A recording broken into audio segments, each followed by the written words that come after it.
The concept of objectivity is essential to a rational epistemology. It is a requirement of the proper development of human consciousness and ultimately of human survival. That is what Leonard Peikoff writes in the reading for this week. Welcome to the Objectivism Book Study. My name is Cody Leibold. You can find us at christianintellectual.com/objectivism. We meet at 9 a.m. on Saturday mornings all throughout this year through August. So we're discussing philosophy and the need for philosophy, and what are some of the rational foundations of philosophy. We're doing this discussion as Christians, but we are studying an atheist's philosophy. And what is the reason why we would want to do that? Well, if you'll follow along with the discussion, you'll soon see why. This week in the news, we saw Senator Blackburn asked, "Can you provide a definition of the word woman?" And Mrs. Jackson says, "No, I can't." Blackburn says, "You can't?" She says, "I'm not a biologist." This is a tangible demonstration of the need for concepts and for logic and for philosophy. So this prospective Supreme Court Justice Jackson, her position amounts to, if you were to summarize it, I don't know when life begins, because she's pro-abortion, but I do know that something I can't define, a woman, has the right to kill it. And you're going to put this person in charge of justice in the United States of America. So this whole idea of what is a woman, not being able to answer what is a woman, this in the news this week is the consequence of abandoning logic. The left wants to claim they know what a woman is when it's time to believe all women. But what happens when you're asked to define a woman? Well, they have some other cause, some purported need or something that they're trying to support. So therefore, they're not going to worry about being coherent. They're going to throw away coherence. Now, when it comes time to discuss whether or not we should pass a law that makes it so that every C-suite in every business in the country has to have at least one woman on board of directors or in the C-suite, sure, now we can define women. But when it comes time to evaluating who can participate in this swim meet, we don't know what a woman is. That's their position. Now, you can look at the incoherence of that. There's somebody on Twitter named Eli Ehrlich, a PhD candidate at University of California of San Diego, researching political philosophy, social movements, trans studies. This person proclaims to be a writer, public speaker, and organizer. Pronouns she/her. And this is this person's claim. A woman is anyone who identifies as a woman. Boom, done. To which, after a little while, this person had to clarify. Well, sure, we can get into semantics about what identifies means, which is the next step of Matt Walsh's question. So this person is responding to Matt Walsh.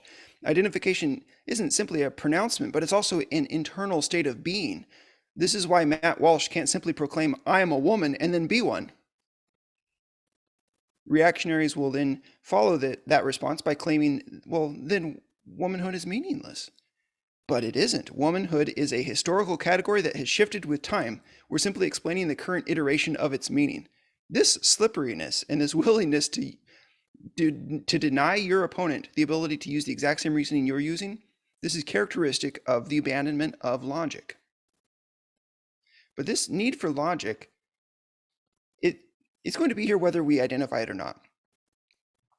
I noticed that in this quote that I read, one of the points was we can get into the semantics about what identifies means. Well, if this person had been reading Ayn Rand, it would have helped, because she's pointed out that logic is the art of non-contradictory identification. And what we're going to see in the reading for this week is that there's two aspects to that: non-contradictory and identification. And you have to use both. And I'll get into explaining what each of those means. But the non-contradictory part, in essence, means that there has to be an integration of all of the things that you claim. They have to be coherent.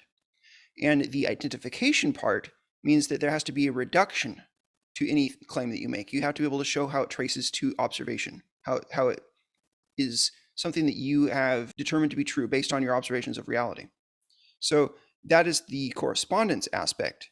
So if you have the coherence aspect and the correspondence aspect, I would visualize them just metaphorically as sort of the horizontal versus the vertical. Then what you've done is you've constructed something. You've constructed knowledge. And you've done it by this process of logic. Logic being non-contradictory identification, two different aspects. So let's go into the reading, and I want to start on page 117. And I had read to you the section where Peikoff says how essential this concept of objectivity is to a rational epistemology. He said it was a requirement of the proper development of human consciousness and ultimately of human survival. He goes on and he says the elements of objectivity in Aristotle's philosophy, even though incomplete and inconsistently formulated, enabled the West to achieve science and an industrial civilization. That's what is at stake in the discussion that we're having this week, this discussion on objectivity. So to introduce this material, let me read just a couple excerpts and then we can open up the floor for a little discussion. So first, let's see. I want to point out the heading. He calls it Objectivity as Volitional Adherence to Reality by the Method of Logic. This is a mouthful, but you have to be able to think through every piece of that. And so it's worth taking the time to do it. Objectivity means volitional adherence to reality by the method of logic. So we are sticking to reality in all of our claims. We're making sure that we are sticking to reality, that we're representing reality in all of our claims. We're doing it volitionally. We're doing it by an act of choice. We're doing it by the method of logic, which is what I just described, integrating each one of your claims to one another so that there's no contradictions, and reducing each one of your claims to its grounding in observation. So this is what Peikoff writes. The objective approach to concepts leads to the view that beyond the perceptual level, knowledge is the grasp of an object through an active reality-based process chosen by the subject. And this is why objectivity is something that applies to our conceptualization, not to just perception, only to the concept stage, not the perceptual stage. Because we're bringing in choice.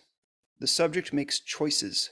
And you can see that if you remember what we've said about the theory of concepts, is that there is the choice to view certain objects, certain particulars, as being members of a class. Another point I want to show you is on top of page 117. He writes, for a volitional conceptual consciousness, a method of knowing reality. And then if you skip ahead, he says that method must reflect two factors: the facts of external reality and the nature of man's consciousness. So key to the objectivist theory of what objectivity is that you must bring together two aspects. That is the fact of external reality and the facts about the nature of man's own consciousness. You have to be accounting for both. And that is how the objectivists seek to differentiate themselves from the Aristotelian realists or other forms of realism and from the nominalists. They would criticize either one of those views by saying that they have left some piece out. And therefore, when we give an account of our theory of concepts, what we're doing is differentiating ourselves from Aristotle or from, say, Occam, a nominalist or someone like that. All right, one other point before we open for discussion is, he writes in the middle of page 117, people often speak of objective reality, in quotes. And I've done this a lot. But then once I thought about it, I realized this is just not ideal phrasing, but it's fine. In fact, you can find the phrase in some of Rand's writing. Objective reality just means just the facts. Just the facts. It would be true whether we thought about it or not. But it's not ideal phrasing because objectivity is a description of man's method. So what are we saying if you say objective reality that's any different from just reality? There is no difference there. He says in this usage, which is harmless, objective means independent of consciousness. So, I mean, that's a useful thing to say, but if you just say facts, then you've already said that.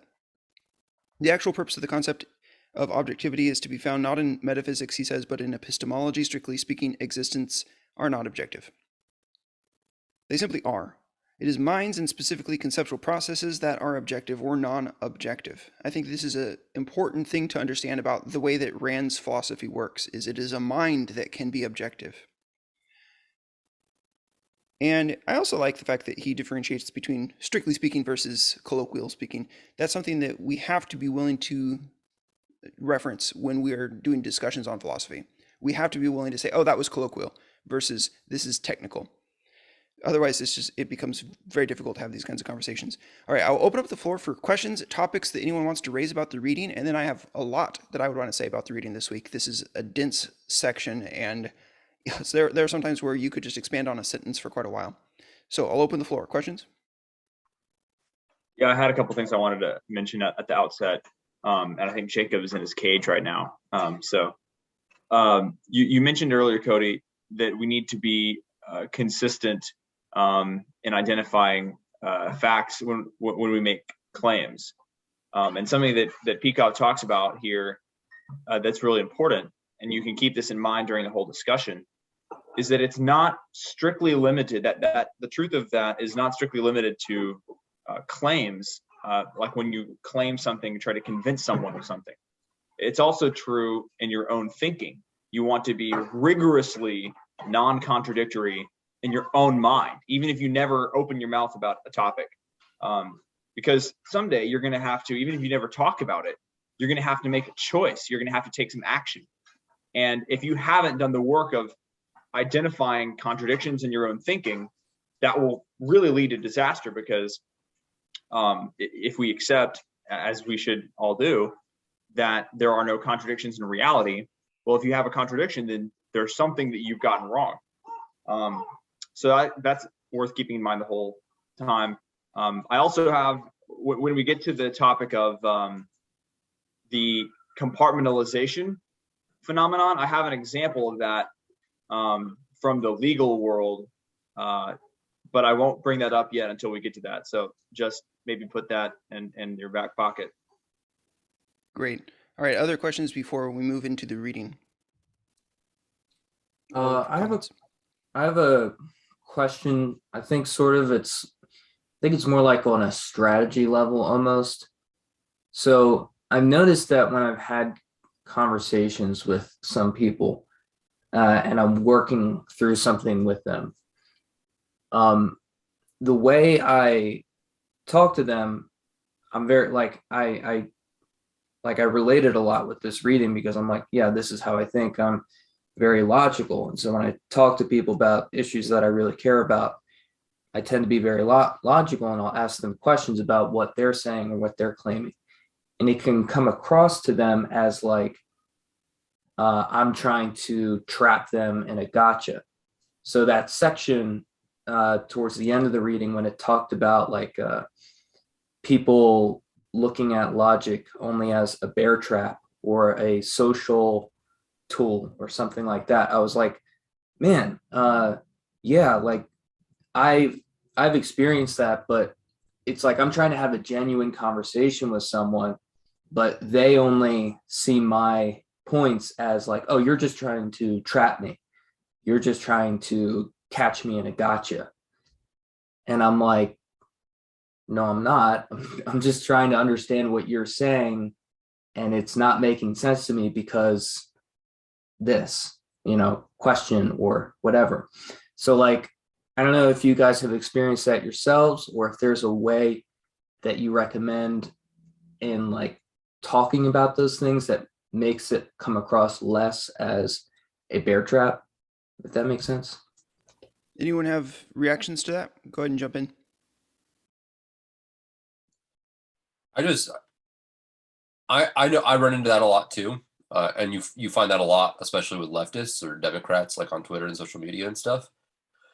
And it's because they implicitly have this view of knowledge or reason or logic, whatever descriptor you want to use. They implicitly have this view that reason is primarily a way of manipulating other people.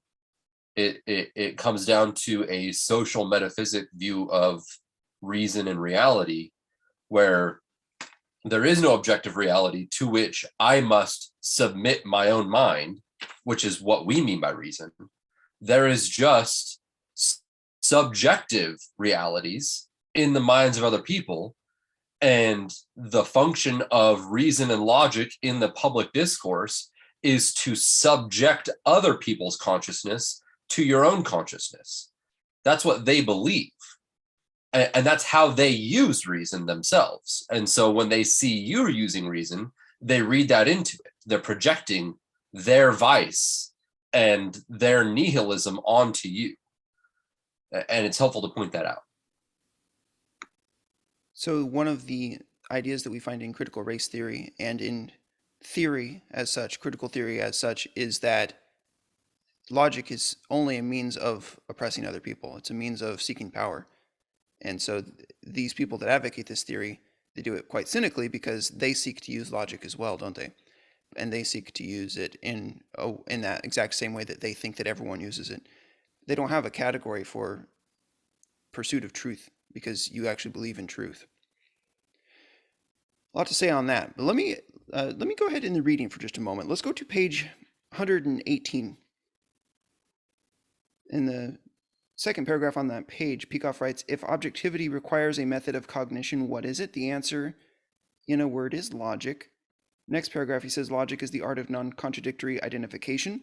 Next paragraph, knowledge, we have said, is the grasp of an object. To grasp, we must now add, is to identify. To discover in some form the identity of that which exists. And he points out that whenever you ask any question, you're asking a what question, which is an identity question. So if you ask what is the time or what is the place, if you ask how or if you ask why, all of these can be reduced to a what. Why could be what is the reason that you claim this, or it could be what is the purpose behind making this choice. And how would be what is the method that you approach this. So everything is a what, and a what means what's the identity. You're asking identify. You're asking make an observation and then tell me what it is, this thing that exists. And so that's interesting because all of our pursuit of knowledge ultimately is a pursuit of a grasp of that which is. Now you go to the sort of at the bottom of this page. He says, to be is to have a nature. That is the law of existence. To be is to have a nature. And then at the bottom of that, he says, existence is identity. Consciousness is identification. So if we go back to our axiomatic concepts, which were existence, consciousness, and identity, remember we established that those three at least you have to use in any claim that you make about anything. But now we're showing how these three axiomatic concepts fit together. When something exists, it has identity. To have identity is to exist. Those two things are different perspectives on the same idea. And then consciousness is identification. Consciousness is your mind coming into a grasp of identity, coming into a grasp of existence. And so it's identification. I think that is, there's a lot that we could say about that, but we'll move forward on that. But I want to point out this next part, he's going to discuss the law of identity. Now let's talk about what the law of identity is. It could be summarized as A is A, or a thing is itself. And he points out that this is just another perspective on the idea of identity itself. You're not adding information here. You could say that the law of identity could be a corollary of the idea of existence or the idea of identity. These are all just aspects of the same fact. So he writes, by thus setting the task of consciousness, the law of identity, remember that's A is A, acts as a bridge linking existence and consciousness. Or metaphysics and epistemology, if you want to look at it that way. And then he says, the law acts as a bridge in a second respect also. The law defines the basic rule of method required for a conceptual consciousness to achieve its task. In this regard, the law tells man identifications must be non-contradictory. That's a paragraph that you might want to think about more than once, because he said a lot there. And I agree with what he's saying. We don't have to dig into it, but I just want to point it out. I want to lay it out there that that's a lot going on there. Next page, top of 119, there is, Aristotle observed, one fundamental kind of error possible to man, which invalidates any thought process committing it. The error of holding that a thing is A and non-A, that it is and is not, the error of holding a contradiction. Now, think about the etymology of the word contradiction. It would mean speaking against yourself. Diction and contra. It would mean to say yes and to say no at the same time. in the same respect, and that's important. Because there are senses in which you could say yes in one sense, no in another sense. So moving on in that paragraph, he says, a contradiction is a negation of identity and therefore of reality. To be A and non-A at the same time and in the same respect is to be nothing. To arrive at a contradiction, writes Ayn Rand, is to confess an error in one's thinking. To maintain a contradiction is to abdicate one's mind and to evict oneself from the realm of reality. Now, if you have been raised in a Christian subculture, you might have heard Christians often speak about the idea of either like that seems like a contradiction, or it seems like there's tension between these two ideas, or that seems paradoxical. And many Christian truths are framed in a way that is paradoxical. But if you would investigate the meaning of the word paradoxical, it means something that is stated in such a way that it sounds as if there could be a contradiction. But it's done that way on purpose in order to make you think, in order to make you ask yourself, is there one sense in which that means one thing, in one sense it doesn't? So paradox, it's popular, especially it's popular among the theologians that are very like oriented around their feelings or mysticism. They love talking about paradox. But there is no contradiction in reality. The contradiction refers to diction that contradicts itself. So, it would be incoherent to speak of there being a contradiction in reality. And whenever you're discussing, justice, or whenever you're discussing social theory or ethics, and you're discussing it with people that have bought into leftist thought, very often you'll come to this point where they say, yes, but that's just a contradiction in the way that reality is. And what they're doing is imposing their own mental states on reality, but there is no contradiction in reality. It would be incoherent. So I think that's important to realize, is that when we speak of contradictions, we're only referring to human beings making claims. A contradiction is when somebody says two different things that are opposed to each other. That's it. Simple as that. The contradiction can exist in your mind or in your speech. So we are on 119. It's like the second or third paragraph. Nothing can be A and non-A at the same time in the same respect. This is not a different fact from the law of identity. It is a corollary. The law of contradiction, you can call it contradiction or non-contradiction. It's a little confusing, but they're referring to the exact same idea. The law of contradiction is the fundamental principle defining the method of reality-based thought. Skip a sentence. Whenever one moves by a volitional process from known data to a new cognition, ostensibly based on these data, the ruling question must be, can the new cognition be integrated without contradiction into the sum of one's knowledge? Okay, I'll pause there for any interaction, and then I have some things I want to add about that as well.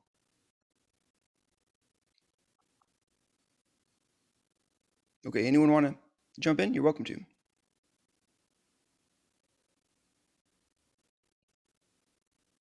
Okay, so here is some material that I wanted to point out about logic. Since we were talking about logic, I have to say, in this section, you might read this and think, there's so much to say about logic. I wish he would go further about what logic is and about how it's useful, but what he's doing here is taking the grand sweep of things. Philosophically, how do we connect our existing knowledge of what logic is to the philosophical structure that we're developing here? So he doesn't go into what is a syllogism very much. He doesn't distinguish between formal and informal logical reasoning. And so there are some things that I would say to somebody who has not taken a formal class in logic or read logic books. I would highly recommend take Leonard Peikoff's course. He has an introduction to logic course, and it's hardly an introduction. It is intense. So I would recommend that. Out of all the courses or books that I've looked at, it would be the most useful to you. Because he has a philosophical grounding when he presents what logic is, he frames logic in a way that is philosophically correct, and I appreciate that. He's not going to treat logic as just an exercise in playing games with language. That's not what he sees it as being, because he sees logic as non-contradictory identification. Not just the non-contradictory game, but identification of observations that are reduced to facts. So some clarifications on this section. I think this would be a useful point to mention that there are some terms that get used that are not always used in a way that's smart or consistent. For example, consider the word fact and the word truth, the relationship between those two. In the Christian subcultures that I've been in, truth is much more popular of a term, and fact is much less popular of a term. And it would be easy to think that perhaps truth is the more important thing. But if you were to analyze these two concepts in terms of fundamentality, fact is the more fundamental one. And truth is a description of a statement that corresponds to facts. I saw on Twitter, Bill Roach the other day was pointing this out, that truth is just correspondence to reality. That's it. It's just correspondence. So truth is a status that we ascribe to a statement. Whereas the fact, that refers only to the reality itself. And so once again, in philosophy, we have to make these distinctions, even though for colloquial purposes, we actually would probably use those two interchangeably. But there is a distinction. And some other terms that come up in logic that I think would be helpful, especially if you've not taken a formal logic course, like a logic course, you would want to distinguish between ideas such as statement or claim and argument, premises, conclusion. All of these are going to be necessary to even enter a discussion on these topics. So for example, in most people that have not studied logic, they're not going to know what the word argument means in the sense of logic. They're not going to know that requires there to be two premises and a conclusion. And like, for instance, in the form of a deductive syllogism. So just to lay it out there, just so, if you're just getting your first taste of this, a syllogism, according to Google, is an instance of a form of reasoning in which a conclusion is drawn, whether validly or not, from two given or assumed propositions. These are called premises, each of which shares a term with the conclusion and shares a common or middle term not present in the conclusion. Let me explain what that means. The example would be all dogs are animals. All animals have 4 legs. That was an oversight. I should have said all large land animals have 4 legs. So you see we had these terms within each premise. Dogs, animals, 4 legs. And then we had something predicated about them. In this case, it's all are. All dogs are animals. All animals have 4 legs. From those two propositions being true, what follows just by the form of the argument is therefore all dogs have 4 legs. Now, what happens if you go out and you happen to see a dog that is only a 3-legged dog? Well, that doesn't invalidate logic. That makes you realize that you have to go back to your premise that all animals have 4 legs, and you have to check whether that was actually true and whether it was intended in a specific context. But notice about this syllogism, you cannot say all animals have 4 legs, therefore all things with 4 legs are animals. That would be called affirming the consequent. That's a logical error, and it's a formal error because you've just tried to use the shape of the argument itself in order to generate a conclusion. It's not true that just because all animals have 4 legs, therefore all things with 4 legs are animals, because tables could have 4 legs. Tables are not animals. Likewise, you cannot say all dogs are animals, all animals have 4 legs, therefore all things with 4 legs are dogs. And there's many other ways that you could twist the form and generate something that's completely false. And what's funny is most people don't know about all of these ways, and some of the ways are more sneaky than others. Some of the ways will make you fall into a trap mentally. So there's a variety of forms of syllogisms, and this is something that Aristotle noticed. And he actually sat down and said, let's figure it out. What are all the possible ways that you could relate your premises and generate a possible conclusion? And which ones are valid and which ones aren't? And by valid, he means if the premises are true, they will yield a true conclusion. This was necessary at the time of the ancient Greeks because they had developed their city-states and this idea of democracy. And so it was necessary for them to all reason together when there was a situation of a general had come back after a failed military campaign and they had to decide whether they were going to execute their general.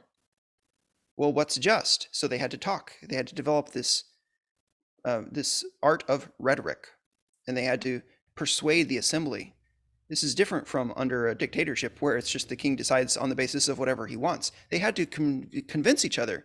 And so Aristotle has a work called The Rhetoric, and he talks about the aspects of persuasion, including that you have to have a moral authority and that you have to appeal to people's emotions, but also you have to, in the final analysis, you have to show the logic of what you're claiming as well. So suppose that in Athens, there was a man who was on trial for theft. And at this trial, one of the Athenians stands up and says, that man is from Macedonia, and therefore he's a criminal. And they say, why? And he says, well, because one time I got mugged and robbed by 3 Macedonians. And so I've only ever met 4 Macedonians. Those 3 were all criminals, and this one is too. And then some other Athenian stands up and says, now hold on, that doesn't follow, because I've met Macedonians before too, and none of them were criminals. And so you have this discussion about whether or not you're allowed to generalize. And then that's the context from which this need for logic arose. Aristotle says, now let's lay out all the kinds of arguments and let's just look at them and make sure we know. So I think that would be worth your time if you are in the middle of exploring philosophy. Explore logic as well. Logic is what Aristotle called the tool or the organon of human thought. And it would be very fruitful to understand the most common 20 or 30 informal fallacies. Argumentum ad hominem, those kinds of things. And then to understand the most common syllogistic arguments like the hypothetical syllogism and those things. Go ahead, Jake. I'm not sure if this is an official informal fallacy that's listed in any of those textbooks. I can't recall, but it's something that I see more and more today, and it's particularly sneaky that I wanted to kind of raise our awareness of, and that is a hidden premise, as Rand would call it, where you jump from one premise, which both parties agree is true, to a conclusion that's controversial between the two parties because you're assuming a second premise that you aren't saying. And it doesn't even have to be that you're being dishonest.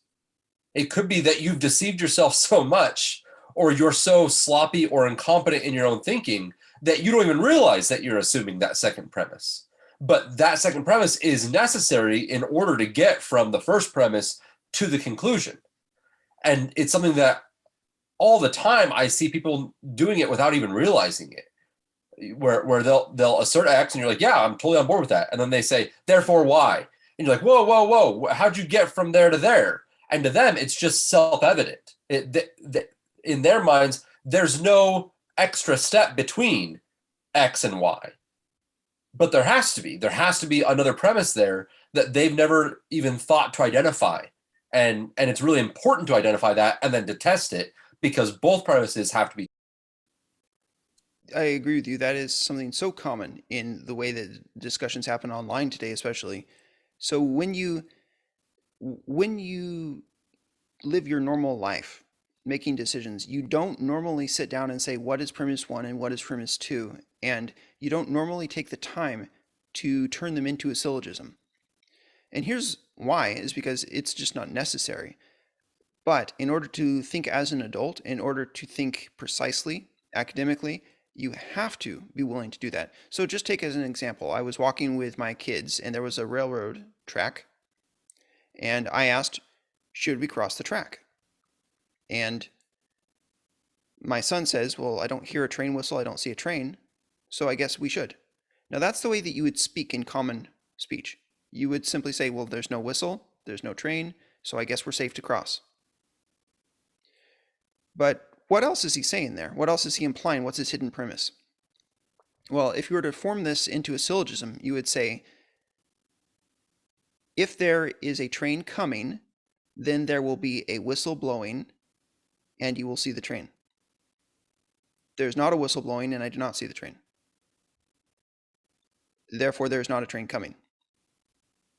So that's deduction.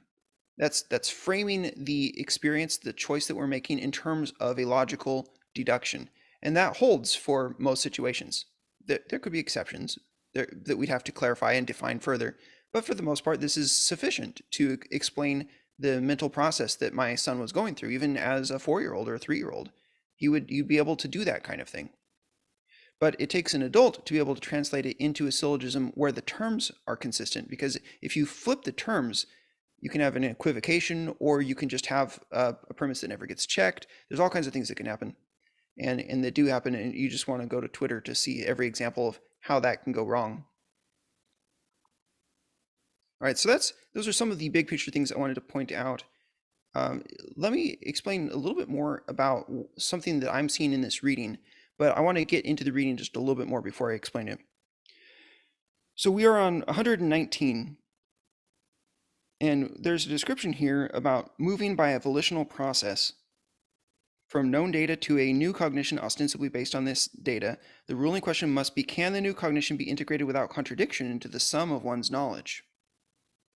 He says a simple example is this Socrates syllogism: all men are mortal, Socrates is a man, therefore Socrates is mortal. Another syllogism. This is a case of an all syllogism: all are this.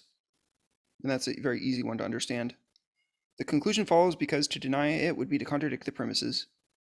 To deny Socrates' mortality would be tantamount to saying all men are mortal, and here's one who isn't. So the human need for logic is the need to not make yourself a liar, to not say that he is and he isn't at the same time, in the same respect. The avoidance of contradiction, he writes, is at the heart of every process of logic, whether deductive or inductive. In essence, logic is the method of observing facts, the premises, then consulting the law of non-contradiction, then drawing the conclusion that this law warrants. Logic, in other words, is the art of non-contradictory identification, as we've been saying. It is important to note that the process must be grounded in observed fact. To derive a conclusion from arbitrary premises which represent subjective whims is not a process of logic. And that's where we see the presuppositional approach, the Marxist presuppositionalists, the Vantillian presuppositionalists. They're often using logic only to deconstruct somebody else's position polemically, or in order to show that their positions are internally coherent, but they are not showing how any of their claims are grounded in reality, and that's what's missing. Top of page 120, he says, if logic is to be the means of objectivity, a logical conclusion must be derived from reality. It must be warranted by antecedent knowledge, which itself may rest on earlier knowledge, and so on back until one reaches the self-evident, the data of sense. This kind of chain and nothing less is what objectivism requires as proof of an idea. Now, he talks about presuppositionalists, although not by name here, and then a couple paragraphs down he says, many people regard logic not as a cognitive function, but as a social one. That's the point that Jacob had raised earlier. Objectivism rejects this approach. Proof is not a social ritual. It's not an unworldly pursuit, a means of constructing rationalistic castles in the air. It's a personal, practical, selfish necessity of earthly cognition. So we're pointing to the facts. Now go to top of page 121. He introduces two large topics. He says, one is necessary to clarify the idea of non-contradictory knowledge, and the other to clarify the concept of proof. Both topics are indispensable if we are to grasp fully the nature of logic and thus of objectivity. These two topics are context and hierarchy. So these are a lot of terms. I'm laying a lot of terms on you, but context and hierarchy are the two upcoming sections. He has an entire subheading on knowledge as contextual. Now, as I was processing this and trying to understand it, something I found useful is instead of thinking about it in terms of context and hierarchy, I thought, let's think about it in terms of integration and reduction. Everything that he's saying here about context, it refers to integration. That is, in my metaphor, it's the horizontal connecting of the pieces of your knowledge, one to another, so that there's coherence. So when he's speaking of context, he's speaking of integration and coherence. Now, when he gets to hierarchy, what he is showing is how everything traces down to the observed facts. He's talking about reducing your concepts to fact. So you could imagine that as, if you were to remember that logic is non-contradictory identification, this is the identification part, whereas the non-contradictory part is the correspondence. You could almost say that it's the application of the law. Sorry, I was going to say you could almost describe it as the law of identity applied horizontally and then applied vertically. Yeah, and so I think this is helpful if you have in your mind these different schemas, such as correspondence and coherence. To be logical, you have to have correspondence and coherence. Another way of saying that is to be logical, you must reduce and you must integrate. And another way of saying that is to be logical, you must respect the context and you must respect the hierarchy. These are all different ways of expressing the same idea.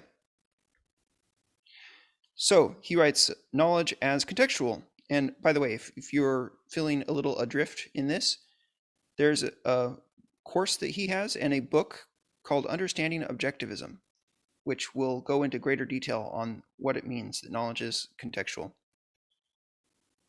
So what we are getting here is just an overview, just the bare minimum in order to mention what the system includes. It's not this is not a chewing of the system.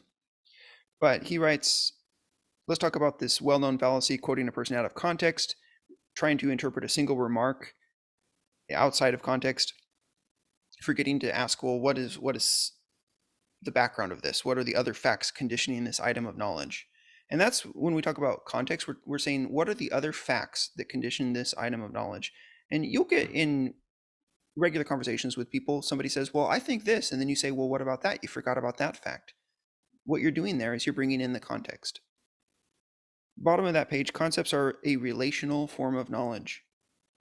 When we form a concept, we group objects on the basis of similarities, which we can detect only in relation to a background of contrasting entities. So he points out, if you'd only seen one table, you wouldn't necessarily be able to form a concept of table. You have to have two, and then you have to have a third one. And you have to be able to say that those two are more alike than the third one. And it's that contrast that creates the need for the concept. In other words, concepts are formed in a context by relating concretes to a field of contrasting entities. The body of relationships, which constitutes the context of the concept, is what determines its meaning. Now, this is a profound point, and I don't even know how to adequately communicate the significance of what he said here. It is the whole body of relationships, which tells you the meaning of any individual fact. Now, as a music teacher, it's somewhat easy for me to understand because music is basically epistemology applied to shapes and sounds in time. The musical meaning of a set of notes is determined by the relationship that those notes bear to one another. And you could have the same song in a different key as long as they relate to each other by a consistent pattern.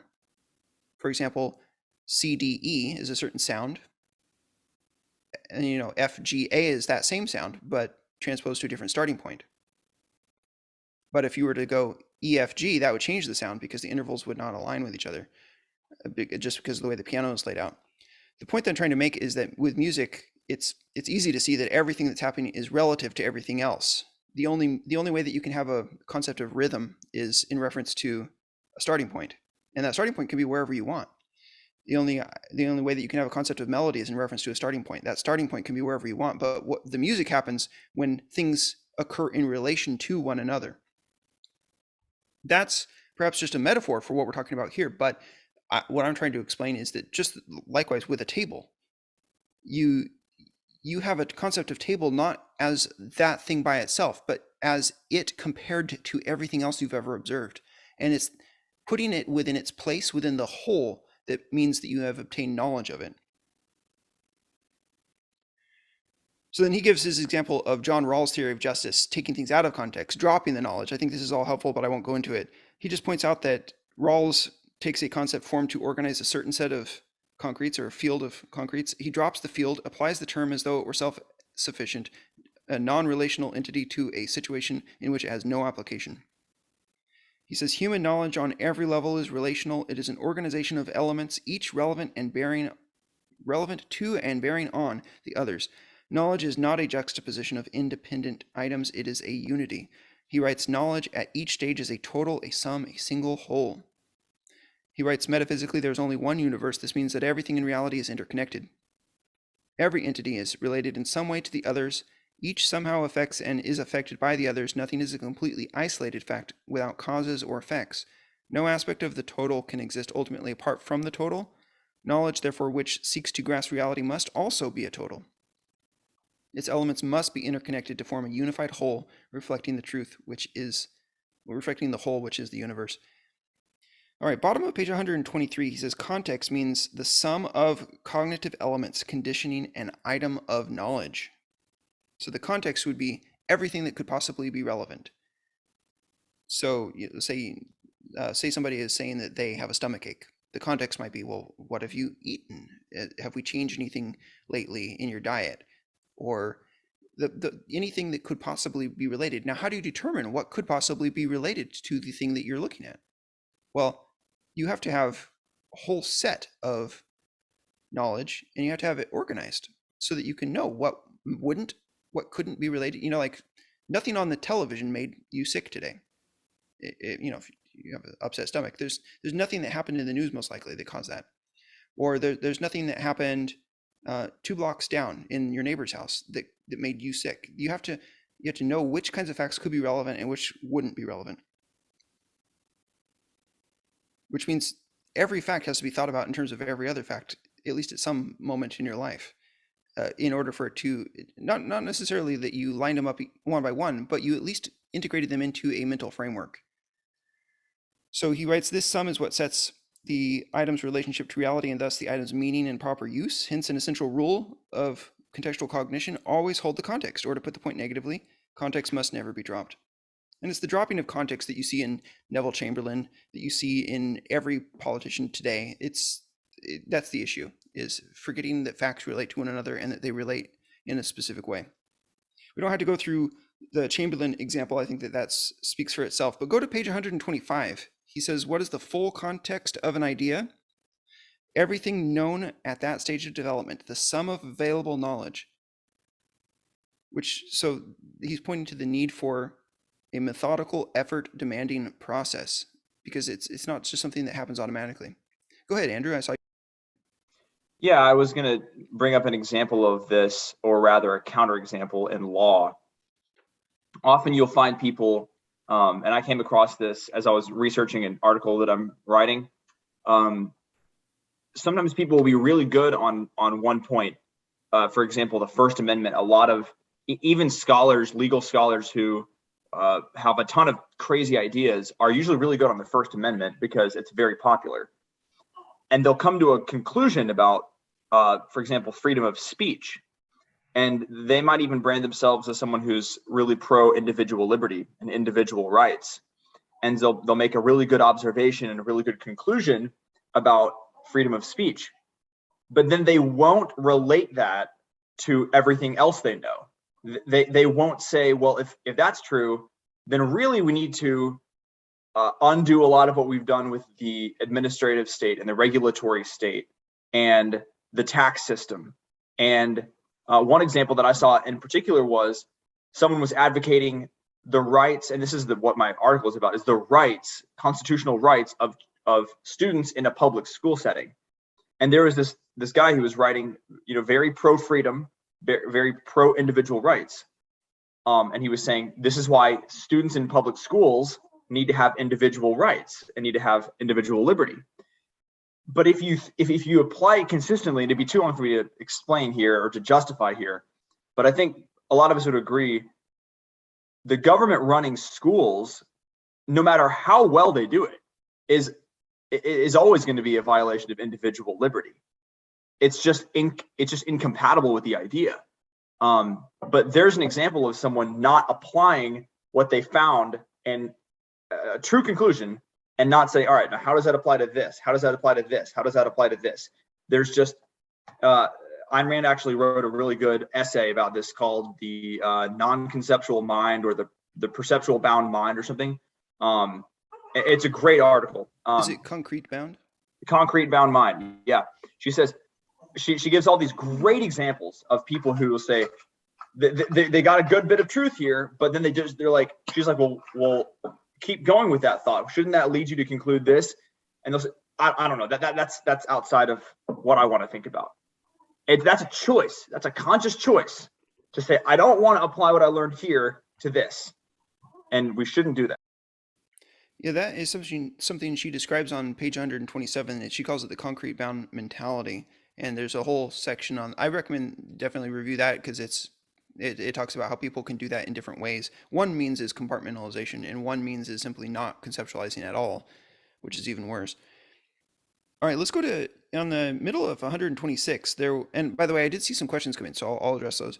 So in the middle of page 126, Peikoff writes, suppose you've accepted the altruist ethics. You hear Ayn Rand's theory of egoism and you find it appealing. You have to ask, okay, what arguments did I have for my previous view? You cannot just say, okay, that sounds good, and then, okay, that sounds good, without ever asking yourself, do all of these ideas fit together? And so this is something that anybody that's a Christian interested in objectivism would have experienced. Because as a Christian, you have been told, and you thought that it came from the Bible, you've been told that altruism is the moral code that's correct, that self-sacrifice is that which is morally good. You've been told that Kant was right, in effect. And then you had to ask yourself, did the Bible ever actually say that? Because there are several passages in the New Testament that could easily be used in an argument for that ethic, but that they can be understood in more than one way. And you had to think through it again. You had to ask yourself, did I read it wrong? Did Paul really say it's better to give than to receive, or did he say it's more blessed to give? And is there a potential meaning there that is egoistic? These are the kinds of things you had to go through.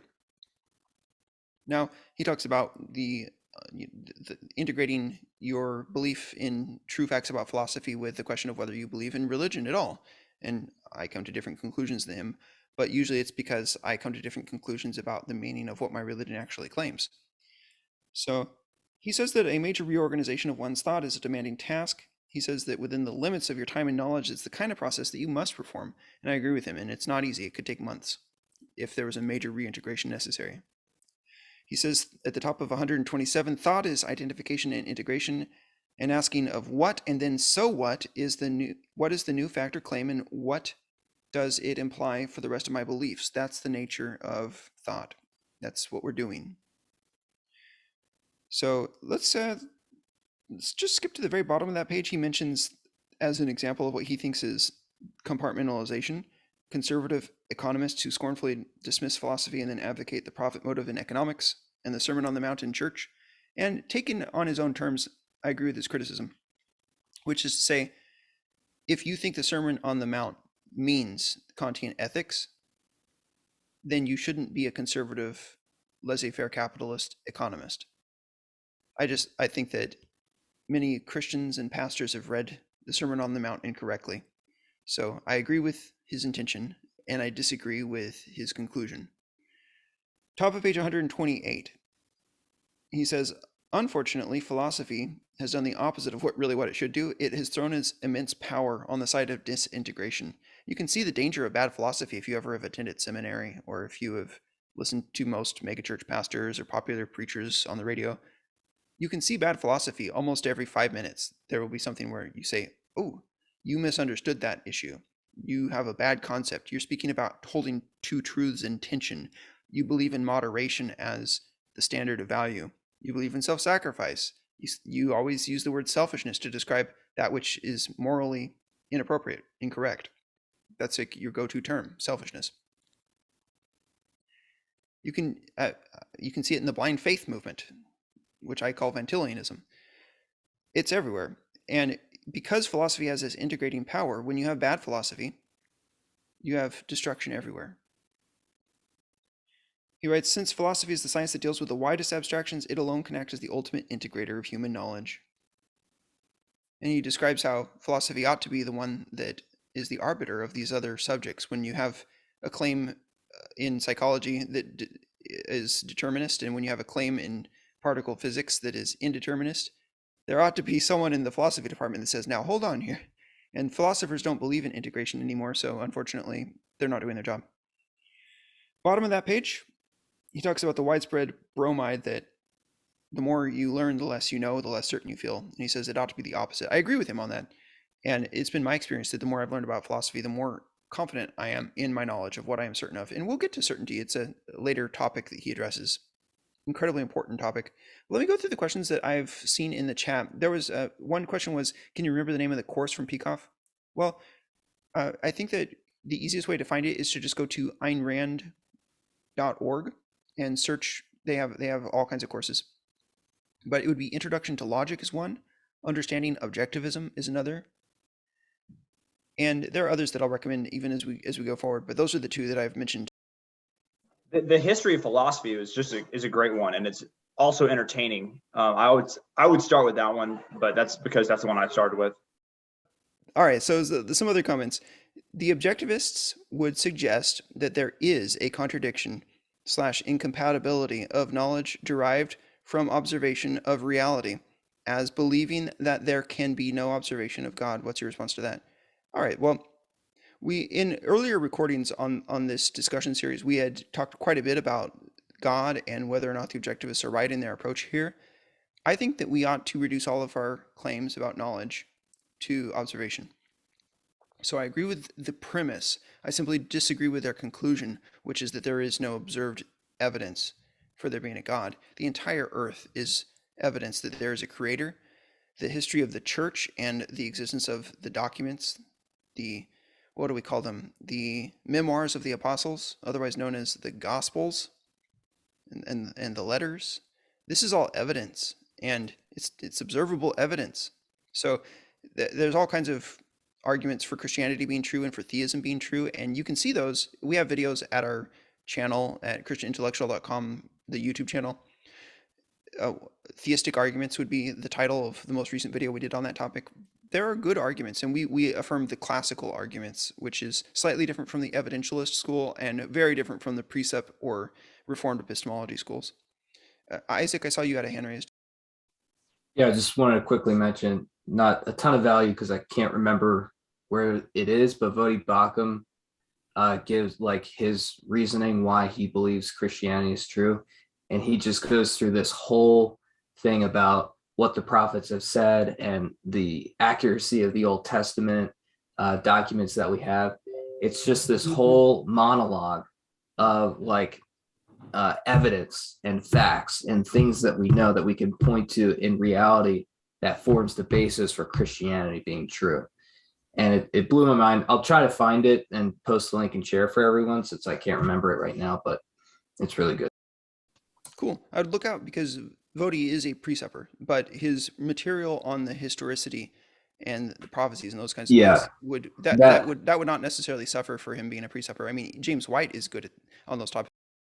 Yeah, what were you saying? That would be an instance of a preceptor making a classical argument, in my opinion. Exactly. It would also be compartmentalization. Indeed.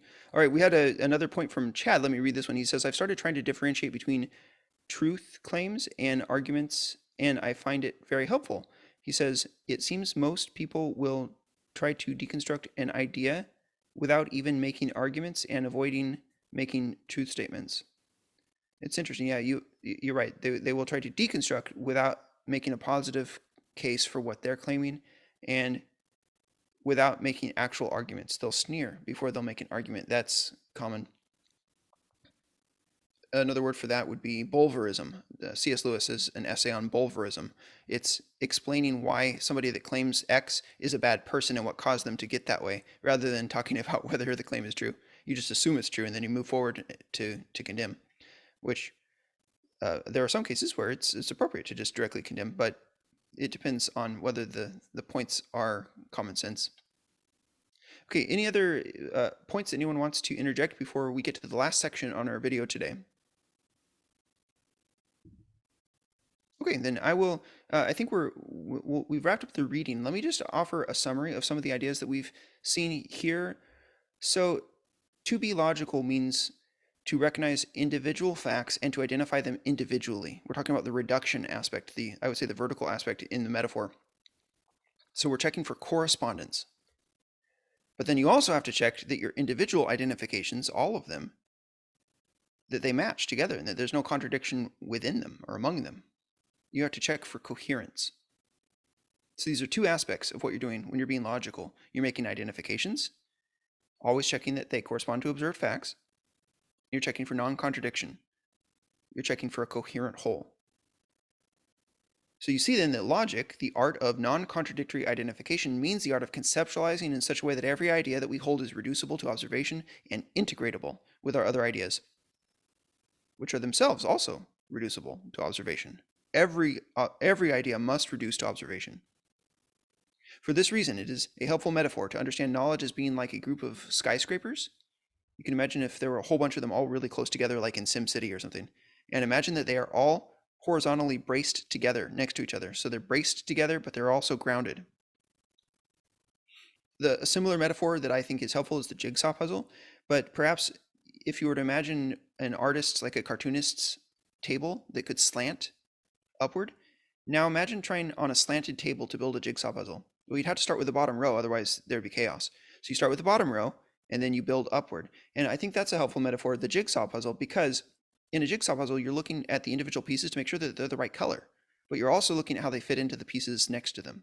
And you're also building upward on the foundational level, and then the second level, and so on. So that's what integration is, but integration within a hierarchy. And so in our next reading, we'll talk more about hierarchy and what all that means. I want to give you an instance of applying non-contradiction in logic. I saw this from the Twitter account called Woke Temple. This is a liberal, but a liberal who has decided not to be woke. So he wrote, if you believe that the 14%/24% number, which is the discrepancy between 14% of the American population is black, 24% of people that are shot by police are black, if you think that that indicates that there is intentional killing of black people by police, if you think that's enough to conclude that the cops are killing blacks for being black, then I want you to consider another number, and that's the 50%, 95% number. Do you guys know what that refers to? 50% of people are men and 95% of people in prison. Yeah, or shot by the cops or whatever. So he says, if you're going to try to make an argument about the 14%, 24% number, proving that there is intentional bias on the part of the policeman, then you're going to have to apply that to the 50%, 95% number as well. You're going to have to say, well, then 50%, 95%, that proves that cops just hate men, and that they're misogynist or anthro something, that they hate men. They're men haters. Is there a word for that? Misandrists. Yeah. And so his point here is you can't have it both ways. Don't be inconsistent with yourself. Don't make yourself a liar. If you're not willing to say that cops just hate men and that that's the reason why we have these outcomes, then you have to be willing to say, are there other factors involved? Now, I think this is smart because he said, look, there's an incoherence here. So therefore, we can't, in logic, affirm what we were trying to affirm as leftists for so long. So he asks, are there other factors? Now that's what he's asking is there context? He's asking, what is the context of these facts? And then he points out in this long thread that you can find on Twitter, he points out there are other factors. Poverty and the situation in which people were raised have effects on people's behavior. And we should not be closing our eyes to the fact that the world got to where it is because of many, many causes. And we cannot make simple arguments where if somebody just looks at it and says something like, oh, well, what about applying that same argument to men? Or what about, like, what's a woman? Like these kinds of things that we say as conservatives trying to get the leftists in a gotcha moment, the leftists clearly don't care. They don't care that much about being coherent, because if you value being coherent or if you value truth, then you will be willing when somebody says, can you apply that same reasoning to this other situation? You'll be willing to look at the facts and find out whether or not you can. I saw you had your hand raised, Chad. I think I've heard it from you guys and from a couple of the people talking about when trying to differentiate information. The word failed me so I'm going to just articulate. But trying to pull information that helps the argument, that helps understanding, is a good form of, I still can't think of the word, but nuance. It's a positive form of nuance if you're trying to sparse out better information to increase understanding. But if you're trying to pull more information to confuse or to deflect understanding, or just to kind of cause confusion, cause misunderstanding, then that's a negative form of nuance. So, but just the importance of being precise with language to increase understanding and not to deflect or to cause more confusion, to manipulate others. I appreciate you saying that. That's an unfortunate consequence of the leftists that have taken over in the evangelical movement, is that nuance now has a bad name. Nuance is what we are doing here. So, welcome to nuance. Isaac? Yeah, I just wanted to add to that and like kind of give a little clap, because that's something that took me a while to figure out.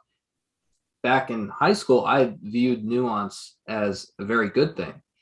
The way I have figured out how to articulate it is that nuance is something that led me to make distinctions about an idea or a concept that I wasn't previously making.